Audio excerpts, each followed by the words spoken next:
Friends, इस चिलचिलाती हुई गर्मी को मात देने के लिए चलिए आज बनाते हैं घर पर बहुत ही डिलीशियस, बहुत ही क्रीमी आइसक्रीम जो यूं बन के रेडी हो जाएगी।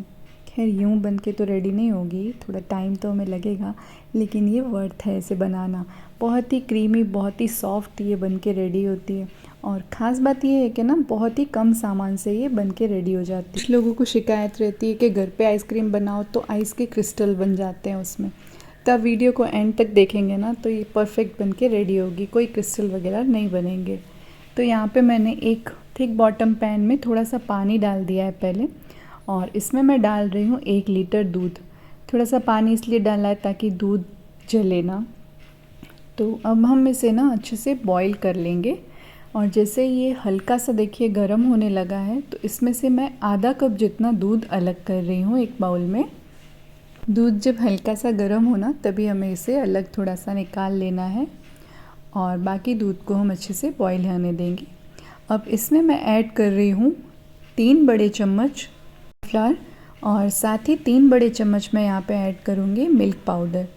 और इन्हें डालने के बाद अच्छे से इसे मिक्स कर लेना है ताकि कोई भी लम्स वगैरह ना बने। बढ़िया सा ऐसे आप विस्कर से भी मिक्स कर सकते हैं। और हमारी देखिए स्मूथ सी स्लरी बन के रेडी है। अब दूध में देखिए बढ़िया सा उबाल आ चुका है, बॉईल हो रहा है दूध बढ़िया सा। अब हम क्या करेंगे, एक्चुअली हमें इस दूध को ना क्वांटिटी में रिड्यूस करना है, इस दूध को गाढ़ा बनाना है, इसीलिए हमने ये स्लरी बनाई है। तो अब ये स्लरी हम इसमें ऐड कर देंगे। अच्छे से इसे मिक्स कर लेना है दूध के साथ, और दूध को फिर से हमें अच्छे से उबाल लेना है।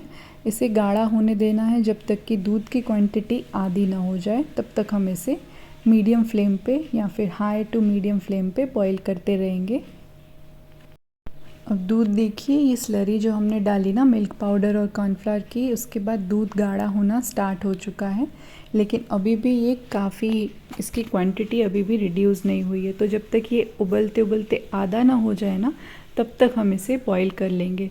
बीच बीच में हम थोड़ी थोड़ी देर में चलाते रहेंगे। तो अब आप देख पा रहे होंगे ये दूध काफ़ी गाढ़ा हो चुका है और क्वांटिटी में भी काफ़ी रिड्यूस हो चुका है। तो यहाँ पे मैंने ऐड किया है 3/4 कप जितनी शुगर। आप अपने टेस्ट के अकॉर्डिंग कम या ज़्यादा कर सकते हैं। और इसे भी बॉईल कर लेंगे इसे डालने के बाद, ताकि शुगर अच्छे से मेल्ट हो जाए। लगातार चलाते रहना है हमें। देखिए दूध की क्वांटिटी ना लगभग हाफ़ जितनी हो गई है। तो मैंने इसे गैस से उतार लिया है और इसे ना हम ठंडा होने देंगे, नॉर्मल टेम्परेचर पर आने देंगे। देखिए कितना गाढ़ा, कितना बढ़िया इसका टेक्सचर हो चुका है ना।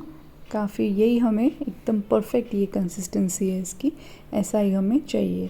अब हम क्या करेंगे, इसे ना मिक्सर जार में डालेंगे, इसे ब्लेंड करना है हमें।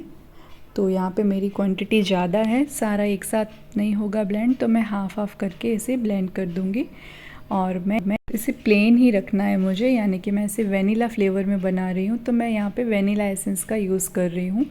तो बस 2 से 3 ड्रॉप ही मैंने एसेंस के डाले, और ये देखिए मैंने इसे मिक्सर में चला लिया था। काफ़ी फ्रोदी, काफ़ी एकदम लाइट ये हो चुका है, एकदम क्रीमी सा देखिए। और बस इसी तरह से मैंने बचे हुए बैटर को भी मिक्सर में चला लिया था।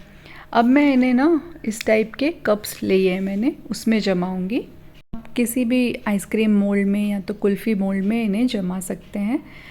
तो बस अब क्या करना है, इसमें डाल रही हूँ मैं यहाँ पे।